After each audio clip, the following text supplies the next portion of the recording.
안녕하세요. 오늘은 지난번에는 언어가 늦는 아이들에 대해서 부모님께 제가 영상을 하나 찍었거든요. 이번에는 선생님들한테 현장에 계신 보육교사 선생님들에게 우리 반에 이제 새 학기가 돼서 아니면 또 중간 학기에 이제 아이가 오잖아요. 아이가 오면은 아이를 딱 봤는데 말이 좀 늦는 것 같아요. 말수도 적고 말을 잘 안 하고 좀 그래요. 그런데 부모님께 전화해 가지고 며칠 안 됐는데 아이가 말이 좀 늦는 것 같아요 라고 말을 하면 조금 시기상조예요. 좀 관찰을 적어도 4주 정도는, 2주에서 4주 정도는 아이 관찰을 해봐야 되거든요. 그래서 우리 선생님들은 메모장에다가 일단 아이를 관찰하면서 메모를 좀 해보세요. 아이가 새로운 환경에 낯설어서 말을 안 하고 마음을 아직 안 열어서 자기 표현이 안 되는 걸 수도 있거든요. 낯설은 환경에 적응하느라고 말이 좀 늦는 것처럼 보인다면 이거는 시간이 조금 지나면은 선생님이 그 상황이라든지 이럴 때 아이와 언어 상호작용을 해보면서 아이의 마음을 읽어주고 또 아이가 선생님에 대해서 신뢰감이 쌓이게 되면은 시간 지나고 나면은 자연스럽게 해결이 될 부분이거든요. 짧은 음절부터 선생님께서 아이가 따라 말할 수 있게 말을 해주시는 거예요. 이렇게 컵을 가리키고 아이가 이렇게 뭐 이런 식으로 이렇게 말을 한다면 물 주세요, 물 주세요 이렇게 따라서 말해보게 한번 해보는 거죠. 그래서 들어보면은 발음에 문제가 있는 건지 구강 구조에 문제가 있는 건지 그 부분도 좀 선생님이 체크를 하셔야 되거든요. 그러니까 구강 구조에 문제가 있다면은 들은 대로 말을 할 때 발음이 약간 어눌하겠죠. 그리고 또박또박 짧게 짧게 말을 해서 말을 할 수 있는데 아직은 긴 문장으로 안 된다면 이런 아이는 조금 더 기다려 보면은 말을 할 수도 있어요. 시간이 지나고 있는데도 아이가 선생님 말을 잘 듣는 건지 이해를 하는 건지 이 부분을 또 체크를 해보셔야 되거든요. 아이가 못 듣는 문제일 수도 있고 그러면 아이 뒤에서 소리를 내본다든지 이름을 불러본다든지 그런 것도 해보시고 근데 듣는 건 듣는 것 같아요 라고 하면 그 다음 단계 아이가 선생님 말을 이해하고 예를 들어서 저쪽에 가서 블럭 하나 노란색 블럭 하나만 갖다 주겠니? 뭐 자동차 하나만 가지고 올래? 라고 했을 때 아이가 그 말을 듣고 이행을 한다면은 듣는 데는 문제가 없는 아이겠죠. 듣는 거엔 이해사항이 없으나 말하는 게 좀 늦는 거라는 거로 파악을 하시면 될 것 같거든요. 구강 구조나 이렇게 듣는 귀에 문제가 있어서 말이 좀 늦어지는 거라면은 전문가의 조언을 구해야 하잖아요. 그런데 그때 이제 부모님께 다이렉트로 어머니 아이가 말이 많이 늦는 것 같아요. 라고 말을 하면 부모님이 좀 충격을 받으세요.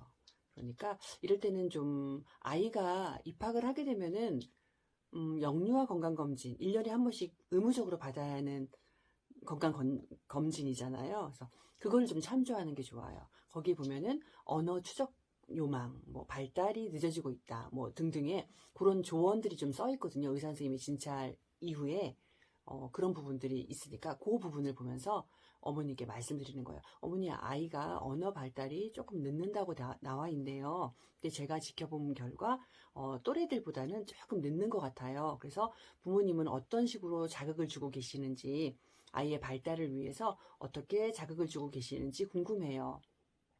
근데 선생님들도 대부분 경험해 보셨는지 모르겠는데 그런 이야기를 좀 들려드리면 아빠 쪽이 원래 좀 늦었대요. 뭐 할머니가 그러시는데 조금 또래들보다 다 늦었는데 다 말했대요. 큰아빠도 그랬대요. 이런 식으로 말씀하시는 분들이 많으세요. 경험해 보셨죠? 저도 그런 경험 많이 해봤거든요. 근데 그럴 수도 있어요. 유전적으로 조금 늦는 아이일 수도 있어요. 그런데 만약에 그 언어 발달이라고 하는 거는 그 또래들 간에 아이들이 상호작용을 하는 거는 거의 언어로 이루어지잖아요. 그래도 3살까지는 조금 괜찮아요. 3살도 사실은 그래요. 아이들이 그 단어로 후반부쯤 가면은 지금 요맘때쯤에는 말을 제법 잘 하거든요. 자기 의사를 표현하는 데 있어서 말로 잘 못한다면 그러면은 아무래도 자신감이 조금 떨어지고 말을 잘 못하면 어떻게 되는지 아세요?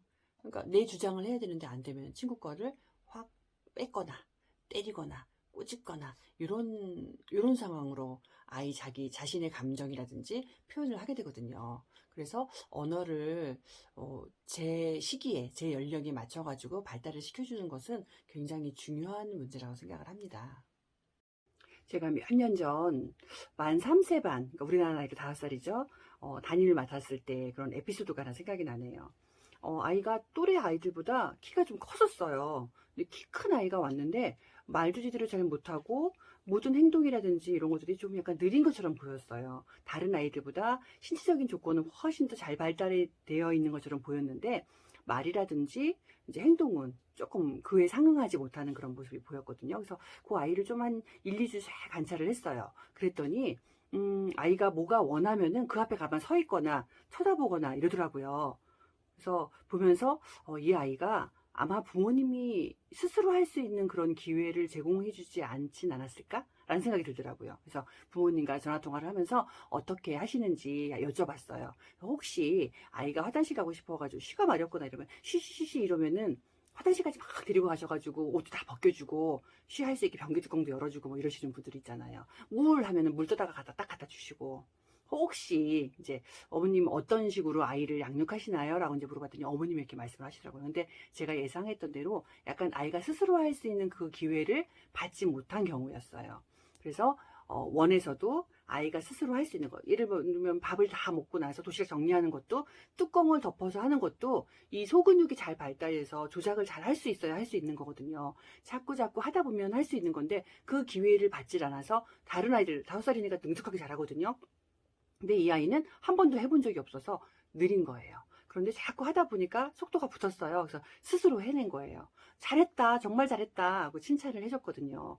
이제 형님이 돼가지고 이런 것도 스스로 할 수 있네. 그랬더니 그 친구 이제 그 다음부터 내가 이렇게 하더라고요. 근데 더 훌륭했던 거는 그 부모님이 이제 교사로서의 제가 한 말에 어머님이 적극 수용을 해주셨어요. 그래서 집에서도 아이가 할 수 있는 그 기회를 제공해 주시고 얼마나 답답하겠어요. 아이가 다 할 수 있을 만큼 시간을 주고 기다려 주려면은. 그래도 기다려 주시면서 아이가 할 수 있게끔 시간을 주셨어요. 그랬더니 2학기쯤 가가지고는 그 또래 다른 아이들보다 상관없이 행동도 언어 표현도 스스로 말 잘했어요. 그래서 물 이렇게 말하던 아이가 친구 물 먹고 싶대요 이렇게 말할 수 있는 아이까지 됐거든요. 선생님들이 아이들이 구강 구조에 문제가 있는지, 아니면 심리적인 문제가 있는지, 아니면 신체적인 귀에 문제가 있는 건지, 아니면 가정 환경, 그 양육 환경이 어떤지 이런 것들을 좀 파악을 해보셔야 되거든요. 그래서 일단 지금 제가 이 말 저 말 막 했는데 요약을 좀 하자면 이런 얘기가 될 것 같아요. 첫 번째, 아이가 오면 한 2주, 4주 정도 내는 관찰을 해줘야 돼요. 그리고 문제를 파악하는 거죠. 이게 심리적인 환경 문제인지 아니면 신체적으로 귀라든지 구강 구조에 문제가 있는 건지, 그리고 문제가 있다고 생각이 되면은 엄마가 보내주신 영유아 건강검진서를 참고하는 거예요. 그냥 기다리는 것보다는 전문가의 조언을 얻고 아이가 치료를 받는다면 조금 더 빨라질 수 있어요. 언어 표현을. 다양한 말을, 자기 생각을, 의사를 표현할 수 있게 되거든요. 그러면 아이들이 자신감도 생기게 되고 그 자신감을 통해 가지고 자존감도 좀 높아지는 그런 아이들이 되거든요. 부모님이 가정에서 이제 어떻게 지도해야 되는지, 어떻게 발달을 이렇게 시켜줘야 될까요? 라고 선생님한테 물어보실 수도 있잖아요. 선생님들이 원해서 하시는 것처럼 부모님들한테도 조언을 좀 해주셔야 되거든요. 예를 들면, 그러니까 아이가 이제 물을 먹고 싶어서 컵을 가리키고 이제 물 주전자를 가리키면서 물 이렇게 말을 하면 선생님도 왜 물이 먹고 싶어? 물 주세요 해보자. 물 주세요. 딸애 말해볼래? 이렇게 말해볼 수 있잖아요. 어머님께도 이렇게 말씀을 드리는 거예요. 집에서 아이가 뭔가를 요구할 때 그냥 갖다 대령하지 말고 아이가 말할 수 있게 엄마 모르겠는데 뭘 원하는 거지? 말로 해보자. 이렇게 말을 할 수 있게 유도하라고 좀 조언을 해주시면 좋을 것 같아요. 저는 또래들과 아이들이 놀이를 하고 있을 때 옆에 가서 상황에 맞는 말을 아이가 할 수 있게끔 유도를 한다거나 또 짧게 어느 정도 아이가 운을 떼면 그 뒤에 말을 이어준다든지 이런 식으로 지금 조력을 하고 있거든요. 어머님은 어떤 식으로 하시나요?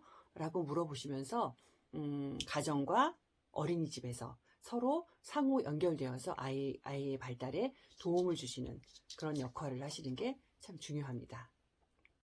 영유아 건강검진서를 참고하는 거예요. 거기에는 전문가인 의사 선생님의 소견서가 들어있는 거거든요. 그래서 아이의 발달이 늦는다든지 언어 발달이 늦는다든지 이런 부분에 의사 선생님의 소견을 참고해서 원장님께 일단은 보고를 드리시는 거예요. 그리고 부모님께 원장님과 상의한 이후에 부모님께 아이가 또래에 비해서 이러이러한 부분이 그렇습니다라고 상황을 설명을 드리는 거예요.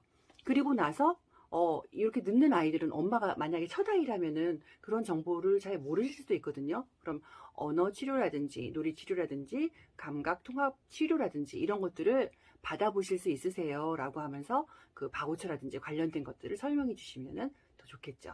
선생님들, 맡은 아이들이 점점, 아이들 유형이 다른 아이들이 많이 올 거예요. 그런 아이들을 앞으로도 계속 많이 만나실 거예요. 그래도 그때그때마다 아이를 잘 관찰하시면서 도움 주시는 그런 선생님들 되시기 바랍니다. 감사합니다.